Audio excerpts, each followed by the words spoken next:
ISPO atau Ibnu Sina Foundation ini lahir dari sebuah warisan sebetulnya. Kalau bisa dipercepat, jangan diperlambat. Kalau bisa dipermudah, jangan dipersulit. Kalau bisa selesai hari ini, jangan ditunda-tunda sampai besok.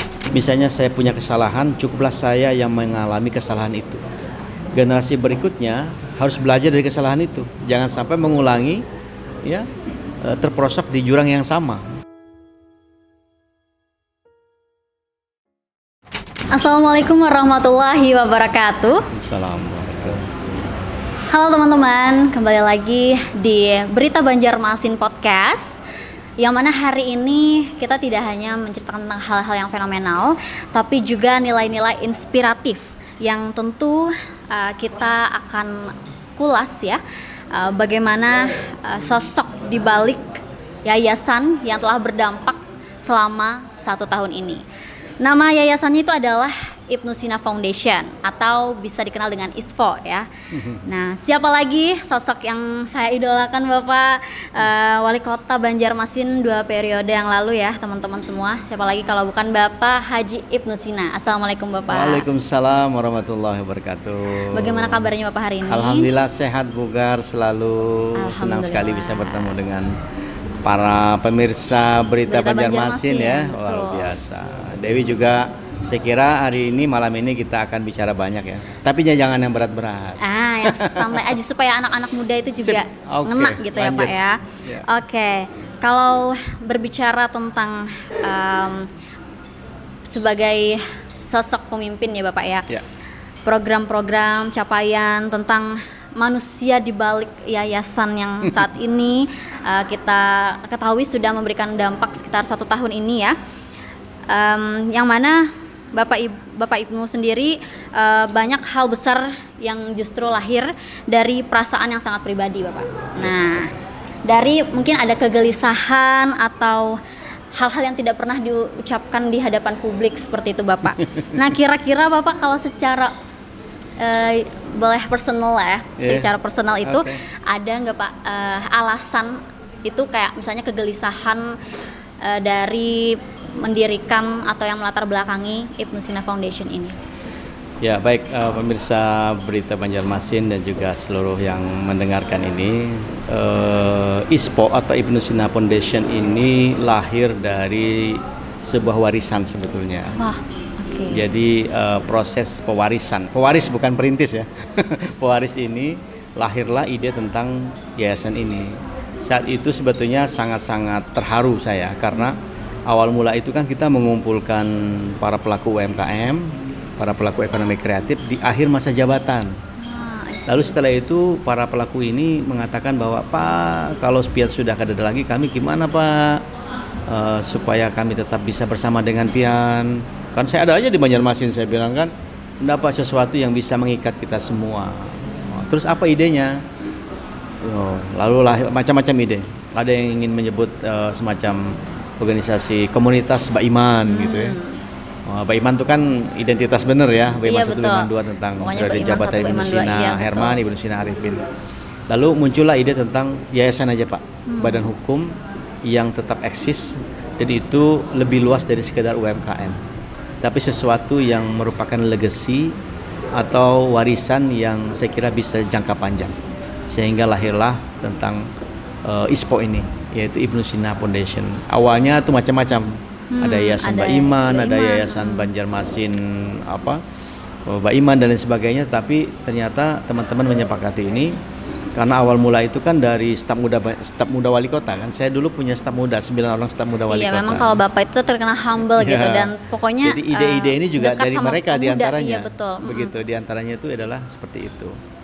Jadi lahirlah tentang ISPO itu, Ibnu Sina. Berarti di tanggal Foundation. Berapa Bapak? Tepat kita sepakati saat itu di milad atau ulang tahun usia saya yang ke-50. Masya Allah. Berarti itu menjelang akhir masa jabatan, 1 bulan sebelum berakhirnya masa jabatan, 4 Januari 2025. Masya Allah. Berarti pada saat sudah 1 tahun ya Bapak. Kajian awal tahun. Dan itu momentum perpisahan sebetulnya dengan SKPD, dengan Pemko, dengan para kolega dan juga masyarakat serta mitra kerja pemerintah kota. Saya mendeklar tentang lahirnya sebuah wadah sebagai kiprah kami selanjutnya mudah-mudahan bermanfaat untuk semua sehingga disepakati ISPO itu motonya adalah Sinergi Banua Baiman. Sinergi Banua Baiman. 4 Januari 2025. 4 Januari lahirlah 2025. Yayasan ISPO. Oke, dan saat ini Berbadan sudah hukum. tepat 1 tahun ya Bapak ya, dan juga sudah berbadan hukum ya Bapak ya. Oke, dan tentunya Bapak kalau melihat dari latar belakang terbentuknya tadi, karena Bapak apakah sekarang itu merasa pemerintahan di luar pemerintahan ini, apakah Bapak merasa lebih sunyi atau justru ramai Pak? Saya kira lebih bebas berekspresi saja. Lebih bebas. Ya, lebih bebas ya, untuk mengaktualisasikan sesuatu, bahkan ada yang menyebut saya kok tambah gemuk ya. Saya pikir mungkin pikirannya agak kurang gitu ya, agak berkurang gitu ya. Pikiran yang berat-berat agak berkurang sehingga kemudian ini bisa menjadi sesuatu yang bermanfaat untuk masyarakat. Dan itu saya kira wadah inilah saya senang sekali berbicara dengan anak-anak muda, dengan generasi milenial, Gen Z, Gen Y, Gen Alpha bahkan. Betul. Karena sekali, setiap Bapak. hari di ISPO Home ini atau rumah ISPO ini banyak sekali kreativitas yang hadir dari anak-anak muda. Kreativitas Bapak. Seminggu biasanya 1-2 kali event pelatihan. Wow, menarik Jadi sekali. ISPO ini milik kita bersama sehingga bisa menjadi sesuatu yang kita warisi bersama. Sense of belongingnya, rasa kepemilikannya juga ada. Dan mungkin saya tidak bisa dipisahkan ya dari dunia kampus, dunia pendidikan, dunia sekolah gitu. Sehingga saya sering mengundang teman-teman itu untuk ada di sini, termasuk juga para pelaku ekonomi kreatif. Karena dulu kan para pelaku ekonomi kreatif ini ada di Creative Hub ya. Banjarmasin Creative Hub yang ada di samping flyover sudah diaktifasi untuk kota kreatifnya. Kemudian juga kita juga dulu punya yang namanya Banjarmasin Plaza Smart City Banjarmasin di lantai 3 Menara Pandang. Ya, betul. Itu adalah tempat bagi teman-teman para pelaku ekrab, 17 subsektor ekrab untuk bisa melaksanakan pelatihan, workshop dan lain sebagainya, mulai dari para pelaku seni pertunjukan, musik, fashion, kuliner, kriya, itu mereka bersatu padu di situ. Dan saya kira itu sesuatu yang harus kita lanjutkan, siapapun dan dimanapun bentuknya seperti apa. Dan ISPO ini salah satu tempat bagi teman-teman ekosistem ekonomi kreatif itu bisa berkolaborasi. Memang kalau Pak Ibnu Sina yang bilang itu kayak menyentuh hati sekali Bapak. Karena saya langsung merasakan juga selama kepemimpinan Bapak sendiri itu kan selama 10 tahun, apalagi saya seorang pemuda di Banjarmasin, banyak sekali program-program Bapak yang juga sangat bermanfaat. Tapi banyak juga kekurangannya ya. Iya, tentunya Bapak selalu mengevaluasi ya Bapak. Tidak ya. ada manusia yang sempurna ya. Iya, betul sekali. Kata Royan itu nobody perfect. Tidak ada seorang pun yang sempurna. Ya, yang sempurna Allah Subhanahu wa taala ya. Iya, tentunya teman-teman semuanya, kalau dilihat dari tadi ada program-program ya Bapak ya, berarti dimulainya dari UMKM. Nah, di ISPO sendiri fokusnya apakah hanya UMKM saja Bapak atau ada yang lain? Oh tidak, banyak. Bidang pendidikan malah yang paling seru sekarang. Karena kita bisa melaksanakan workshop atau pelatihan secara daring. Kita pernah melaksanakan ujian ataupun juga bimbingan tentang ujian akhir sekolah. Pesertanya 700. Tapi itu secara online. Iya. Ya, dan pesertanya bukan hanya dari Indonesia. Kalimantan Selatan. Iya. Ya, dari Sumatera, dari Indonesia. Teman-teman di bidang pendidikan itu sangat-sangat ini. Termasuk juga kita kerjasama dengan Koperasi Mahasiswa, Kopma ULM. Kemudian juga kerjasama dengan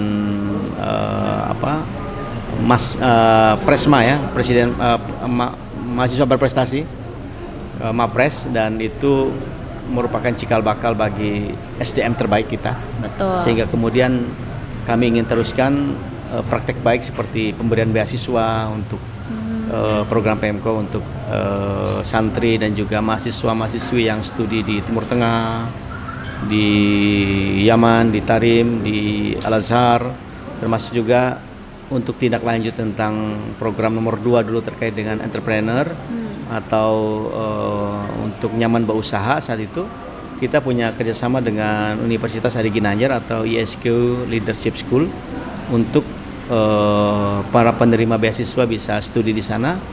dan itu bersinergi juga dengan program Pak Ari Ginanjar untuk melahirkan anak muda entrepreneur, termasuk juga salah satu programnya tentang penghafal Quran tapi juga entrepreneur. Penghafal Quran tapi entrepreneur ya Bapak ya. Wah, sangat jadi, menarik memang. Saya kira itu sesuatu yang menarik menurut saya, dan kolaborasi selama ini sudah terjalin dengan baik, itu bisa dilanjutkan.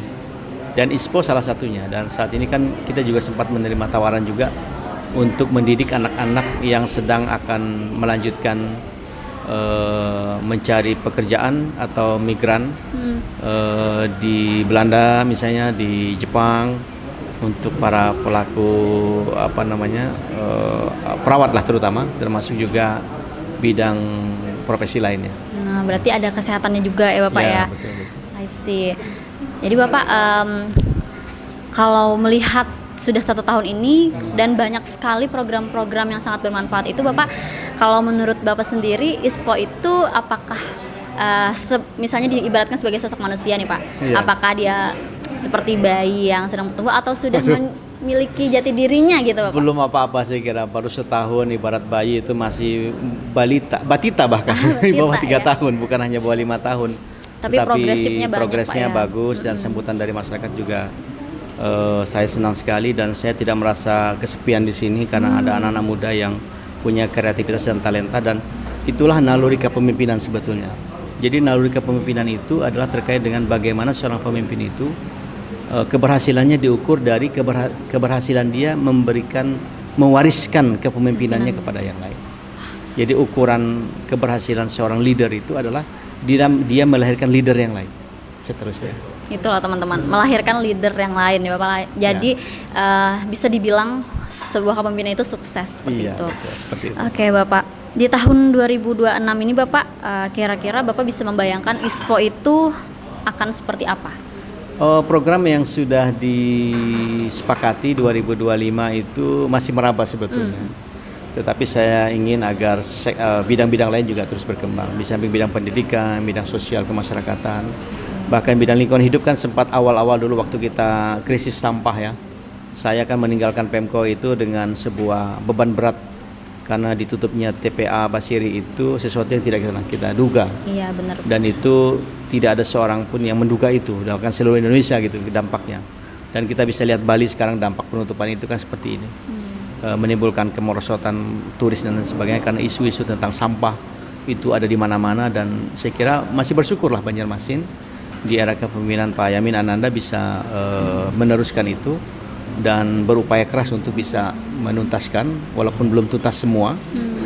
Tetapi ini bukan soal warisan atau bukan, tetapi ini soal bagaimana kita sesegeranya juga memberikan edukasi kepada masyarakat, karena pemerintah tanpa masyarakat itu tidak bisa berbuat banyak.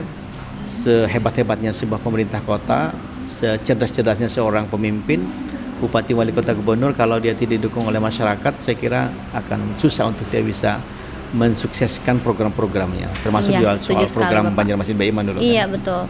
Yang sekarang dilakukan dengan Banjarmasin Maju Sejahtera. Oke, ngomongin tentang pengalaman panjang tadi ya Bapak ya. Yang mana sih Pak sebenarnya yang lebih menantang antara menggerakkan birokrasi atau menggerakkan kesadaran masyarakat? Bicara soal kesadaran itu, saya kira sesuatu yang paling susah itu adalah merubah mindset ya. Merubah mindset ya. Mindset di pemerintahan itu relatif lebih mudah sebetulnya dirubah. Dari tradisi birokrasi yang dilayani menjadi birokrasi yang melayani. Iya, itu terasa sekali Bapak. Ada berakhlak, ya kan. Termasuk juga ada filosofi dulu saya sering gaungkan dulu. Kalau bisa dipercepat, jangan diperlambat. Kalau bisa dipermudah, jangan dipersulit. Kalau bisa selesai hari ini, jangan ditunda-tunda sampai besok. Nah, itu filosofi yang saya kira mungkin di kelurahan-kelurahan, kecamatan, kantor-kantor instansi pemerintah, di rumah sakit masih nempel di situ, dan saya kira itu bagian dari sesuatu yang saya kira diwariskan ya Bapak, dan dilanjutkan. Ya kan, karena proses pembangunan itu kan tidak hanya bisa dilihat dari satu era kepemimpinan. Karena sebuah kota itu jangan sampai dikorbankan hanya karena ego masing-masing pemimpin, tetapi pemimpin itu berlanjut. Makanya sustainability development itu penting. Keberlanjutan dalam sebuah pembangunan itu penting. Seperti Pak Gubernur misalnya, Pak Haji Muhyiddin dan Pak Hasnur Yadi melanjutkan apa yang sudah dilakukan oleh Pak Paman Birin. Ya, dan itu sesuatu yang saya kira diambil oleh pemimpin berikutnya. Termasuk juga misalnya era kepemimpinan Ibu Nusina Arifin dilanjutkan oleh Pak Yamin Ananda, Bu Ananda, dan itu sesuatu yang saya kira terus menerus dan terjalin menjadi sebuah rajutan yang harmonis dan melahirkan sebuah karya-karya besar yang saya kira masyarakat juga yang akan menikmatinya. Betul Ya, sekali Bapak. itu. Jadi kan kayak melihat semua program-program Bapak itu yang sangat kolaboratif seperti itu Bapak. Dan juga akhirnya setelah masa kepemimpinan itu berakhir, dilanjutkan kembali dengan membangun yayasan ya Bapak ya. Di sini saya kira saya bisa berkiprah lebih banyak, lebih mungkin orang sering bilang ada post power syndrome ya, tetapi justru saya mengatakan bahwa di saat kita tidak memiliki apa-apa, kita menjadi tahu segalanya. When we are nothing, we will know everything. Wah. Jika banyak kita banget quotes sudah hari ini ya, Bu. tidak memiliki sesuatu, maka kita akan mengetahui semua. Jika kita menzerokan ego, ya, kemudian juga ide, merasa paling cerdas, merasa paling pintar, merasa paling berkuasa. Nah, ketika kita sudah tidak memiliki itu, maka kita menjadi tahu segalanya. Kadang-kadang karena kepemimpinan kita tidak tahu kondisi masyarakat. Lapornya baik-baik terus. Laporan oke Ya kan? ya. Padahal ketika kita tidak menjadi pemimpin, oh ternyata We will know ya everything kan? ya Bapak. Ada sesuatu yang selama ini mungkin tidak dilaporkan, mungkin sungkan atau apa gitu ya. I see. Ya, seperti itulah artinya di saat seorang itu di atas di puncak kepemimpinan, dia sebetulnya bukan berada di Menara Gandhi. Dia bukan berada di Menara Gandhi. Dia berada di posisi di mana dia bisa melakukan apa saja. Dan kepemimpinan itu di ujung pena seorang pemimpin lah. Ya, betul. Sesuatu itu bisa berubah. Dan saya kira dia harus diberikan masukan yang pas gitu. Yang sampai di penanya ini salah gitu karena dia memutuskan sesuatu yang mungkin informasinya kurang lengkap. Sehingga kemudian Fudail bin Iyad itu kan salah seorang sahabat Nabi ya yang mendoakan bagaimana pemimpin itu diberikan ilham dalam kepemimpinan. Sehingga dia memutuskan itu bukan hanya sekedar like and dislike, suka tidak suka, tetapi betul-betul dia memutuskan sesuatu itu karena pertimbangan manusiawi, pertimbangan yang saintifik, yang ilmiah, dan juga pertimbangan yang penuh dengan makna terbesar untuk kepentingan rakyat. Kadang-kadang keputusan itu sendiri bisa bertentangan dengan masyarakat, tapi masyarakat kadang-kadang tidak tahu apa yang ada di hati pemimpin. Yang kadang-kadang mereka tidak tahu ini untuk kebaikan mereka juga gitu. Nah, jadi keputusan itu tidak memuaskan semua pihak, tapi yakinlah bahwa ketika pemimpin memutuskan, tidak mungkin dia akan mencelakakan orang-orang yang dipimpinnya. Seperti itulah ide kepemimpinan. Saya kira yang menurut saya pemimpin yang mempengaruhi dan punya karakter seperti itu. Walaupun saya pernah menjadi pemimpin dan saat ini pun masih saya kira dalam kapasitas tertentu, tetapi kita kan terus belajar karena memang manusia itu tidak pernah luput dari salah dan khilaf, dan juga manusia itu tidaklah sempurna, tetapi dia terus belajar dari kesalahan-kesalahan yang dia lakukan. Baik Bapak, jadi dari kepemimpinan yang sudah pernah Bapak alami sampai dengan saat ini mendirikan yayasan pun, apa sih Pak nilai yang Bapak telurkan seperti itu kepada ISFO ini, kepemimpinan yang mendengarkan atau kepemimpinan seperti apa seperti itu Pak? Lebih pada berbagi pengalaman sebetulnya. Jangan sampai anak-anak muda, generasi pemimpin berikutnya itu salah langkah. Misalnya saya punya kesalahan, cukuplah saya yang mengalami kesalahan itu. Generasi berikutnya harus belajar dari kesalahan itu. Jangan sampai mengulangi, ya, terperosok di jurang yang sama. Karena cukuplah orang lain sebagai pembelajaran.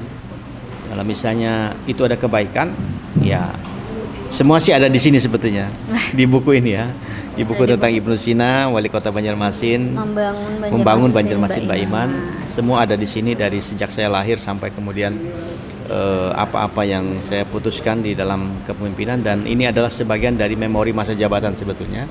Memori masa jabatan yang saya serahkan kepada wali kota berikutnya, dan saya berharap ini bisa dilanjutkan, dan saya siap juga untuk mensupport ya apa yang ini, karena memang dalam rencana pembangunan itu harus sustain, harus berlanjut. Banjarmasin yang sudah semakin tua, menjelang 500 tahun, ya kan? 5 abad usianya, saya kira saatnya menjadi kota yang maju dan terus berkembang. Dan puzzle-puzzle kepemimpinan ini harus dilajut untuk menjadi sesuatu yang monumental, saya kira begitu. Oke Bapak, karena yang pada akhirnya ya Bapak yang paling kuat itu adalah nilai yang tetap hidup. Meskipun orangnya mungkin sudah tidak berada lagi di depan.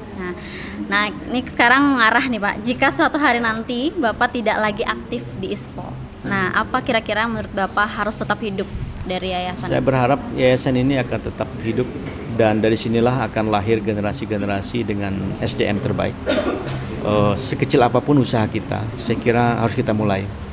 Ibarat kita, ujar Nabi itu, kalau hari besok pun kiamat, maka hari ini ada bibit kurma di tanganmu, tanam segera.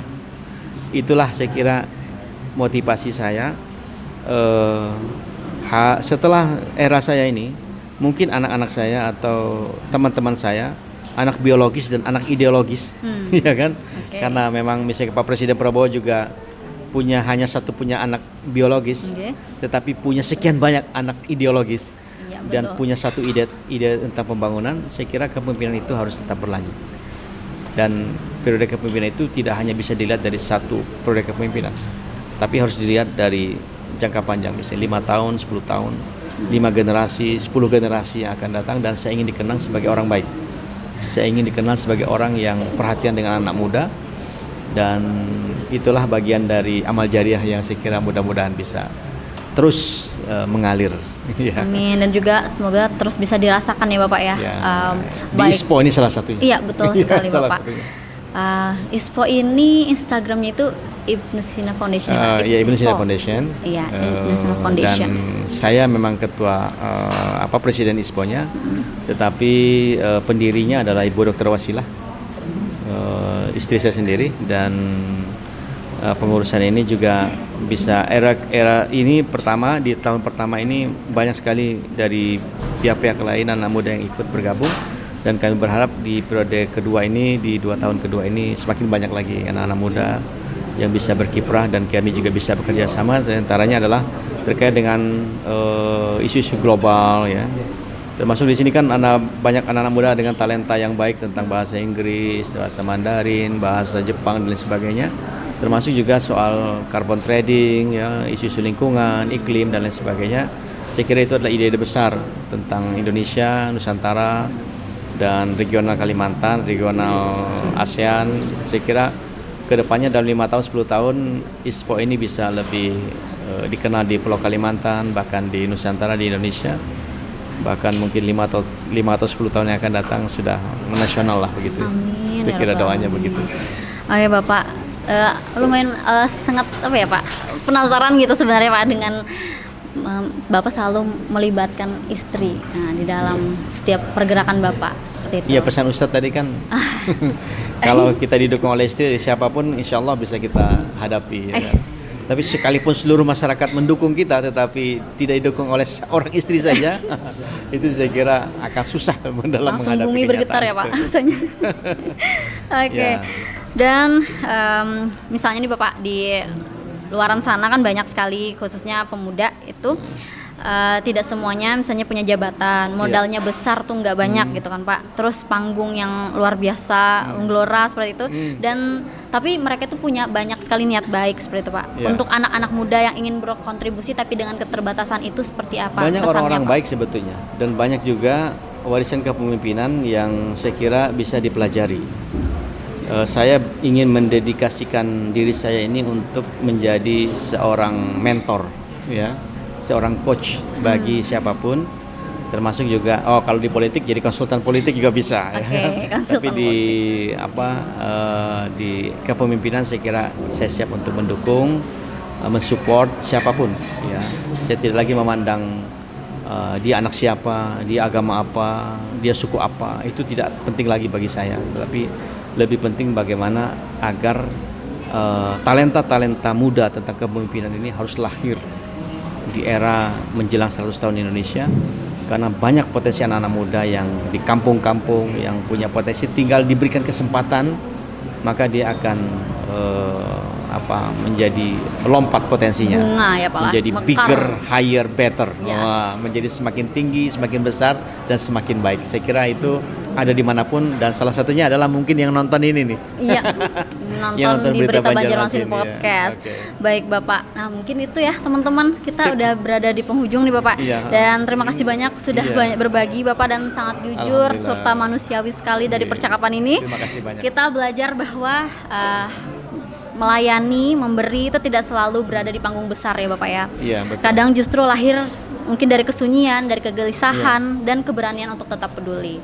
Kebutuhan tertinggi manusia itu ternyata bukan di kebutuhan dasar atau kebutuhan sekunder atau tersier, tetapi kebutuhan tertinggi itu adalah ketika kita bisa memberi sesuatu. Luar biasa. Kita berikan tepuk tangan dulu ya teman-teman. Itu hierarki kebutuhan Gardner ya. Kecerdasan Gardner dan juga Maslow itu kan merumuskan juga bahwa puncak tertinggi dari kebutuhan itu bukan harta benda, bukan. Tapi ketika kita bisa memberi. Ketika Dan kita itu kan bisa harus memberi. peduli. Kita tidak bisa memberi kalau kita tidak memiliki sesuatu. Apalagi Fakidu warisan. syai la yuti kata. Masya Ya, Allah. apa kata ulama kita itu kan. Orang yang tidak punya sesuatu mana mungkin bisa memberi. Maka itu milikilah kompetensi agar kita bisa memberikan itu kepada orang lain. Milikilah kemampuan bahasa, milikilah kemampuan interpersonal agar kita bisa berinteraksi dengan orang lain, bisa berkomunikasi dengan lain dan tidak baperan. Ya, tidak sedikit-sedikit curhat, sedikit-sedikit. Dunia ini keras. Dunia Dunia ini keras, kata didik Bapak. diri Anda. Kalau Anda keras dengan diri Anda, maka dunia akan lembut. Oke. Tapi itu kalau tipsnya. Anda lembut dengan Lembut. diri Anda, maka dunia akan keras. Dan itu kenyataan yang harus kita hadapi. Oke Bapak, dan semoga 1 tahun perjalanan ISFO ini Bapak bukan Mohon hanya dukungannya ya. Iya, Iya. menjadi penanda waktu tapi juga jadi pengingat kita bahwa pengabdian itu bisa terus berjalan dalam bentuk apapun dan kapanpun. Betul, terima kasih sekali lagi Bapak. Sama-sama. Saya Dewi Agustina, mohon maaf pamit undur Terima diri. kasih. Terima kasih untuk teman-teman yang mendengarkan dan juga jangan lupa untuk like, komen, Yes. subscribe dan juga share ke Share. semua Ya, teman-teman oke. ya, khususnya Terima generasi kasih Berita muda. Banjarmasin. Tetap Iya. eksis ya. Amin ya rabbal Amin, alamin. ya Allah. Semangat selalu Bapak Amin. dan sampai jumpa di ruang-ruang percakapan berikutnya. Assalamualaikum warahmatullahi wabarakatuh. Waalaikumsalam warahmatullahi wabarakatuh.